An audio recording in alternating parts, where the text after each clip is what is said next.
Hello, I'm Jennifer Nascimento with English Outside the Box, and you're watching 5-Minute English.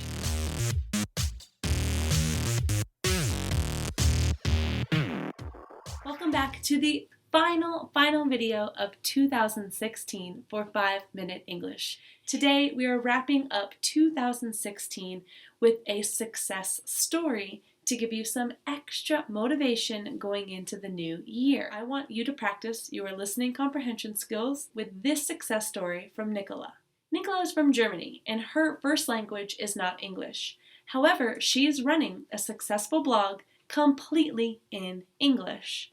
So how did she do it? She is sharing her success story with you to give you the motivation that you may need for 2017. I want you to first listen to this video and take some notes about the things that you hear. On the blog, in the full written post, there is going to be a section with listening comprehension questions. I want you to use your notes to answer those questions. The transcript of what you hear is also going to be on the blog. This activity will help you improve both areas, note-taking and listening skills. All right, so are you ready for your success story of 2016 to help motivate you for 2017? Then let's hear Nicola's story about her blog, Berlin and Other Stories. In this interview, I asked Nicola a question and she gave her response.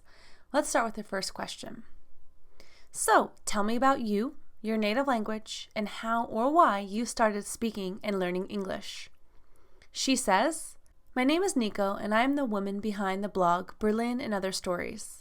I'm 23 years young and just started my first after-college job a few months ago. By day, I am now a marketing manager, and by night, I use every free minute I can to work on my blog. As the blog name might have already revealed, I have a strong connection to Berlin, Germany. I was born and raised here and adore the city with all of my heart, which is probably the reason why I never left for more than a year. In Germany, we start learning English at the age of 9. So I had my first encounter with the language in school. I loved the subject and the language mostly because I was pretty good at it. Because of that, I then started watching TV shows and reading books in English, which bettered my skills even more. At the age of 15, I had the amazing opportunity to spend a year abroad in a foreign country. Through this experience, I ended up in Downing, Missouri, where I spent my junior year of high school. I fell in love with the Midwest, was able to perfect my English, and have had an American accent ever since." Next, I asked, "What were your initial goals with English? Have they changed? If yes, how?" She says, "English as a language is brilliant, purely because it brings people together. Thanks to its simplicity, many people in all kinds of countries have learned the language and are now able to communicate with each other. So I plan to use my English to connect with as many of those people through business and my personal life.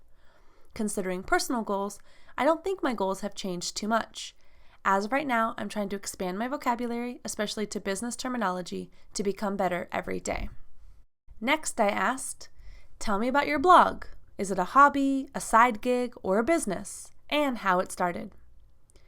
She tells me, "I started Berlin and Other Stories in March of this year as a hobby and creative outlet.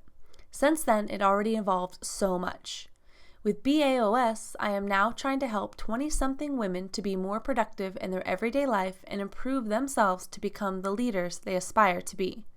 So I do treat it as a side gig for now, although I am not making a cent off it yet, but simply because of the time and devotion I put into it. It would not feel right to just call it a hobby anymore." I asked, "What are the challenges of writing a blog in your non-native language, and how do you overcome these challenges?" She said, "Firstly, I'm really bad at spelling and grammar, but in my opinion, that is not because I'm a non-native speaker. I am just really bad at it in any language, and luckily there are tools that can help a girl out with that. Another thing I struggle with is probably sayings and proverbs. Those are so different from the German ones that it's not possible to translate them all. You either know them or you don't. However, I believe in writing they are so important. You can be much wittier with the right proverbs in place, so I'm trying to learn." Next, I asked, "What was the most successful thing or resource to reach such a high level of English fluency?"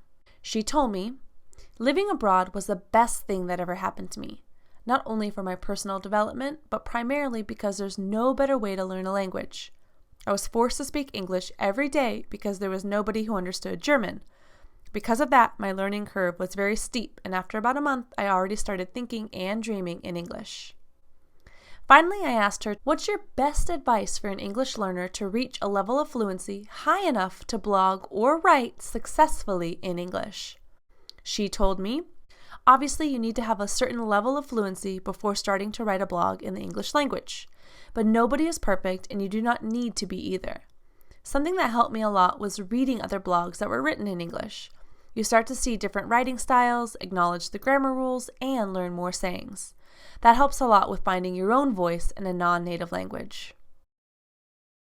Learn more about Nico, read her bio, get this transcript, and your extra practice exercises on the blog now.